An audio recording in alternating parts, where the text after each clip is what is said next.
BRS నుంచి ఎమ్మెల్యేలుగా గెలిచి కాంగ్రెస్ లో చేరిన వారిపై అనర్హత వేటు వేయాలన్న పిటిషన్స్ పై నేడు తెలంగాణ హైకోర్టులో విచారణ జరగనుంది. Khairatabad MLA Danam Nagender, Station Ghanpur MLA Kadiyam Srihari, Bhadrachalam MLA Tellam వెంకట్రావుపై అనర్హత వేటు వేయాలని హుజురాబాద్ ఎమ్మెల్యే పాడి కౌశిక్ రెడ్డి పిటిషన్ దాఖలు చేశారు.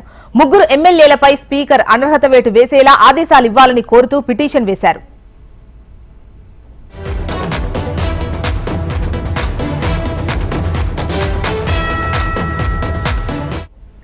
బీఆర్ఎస్ నుంచి ఎమ్మెల్యేలుగా గెలిచి కాంగ్రెస్ లో చేరిన వారిపై అనర్హత వేటు వేయాలన్న పిటిషన్స్ పై నేడు తెలంగాణ హైకోర్టులో విచారణ జరగనుంది.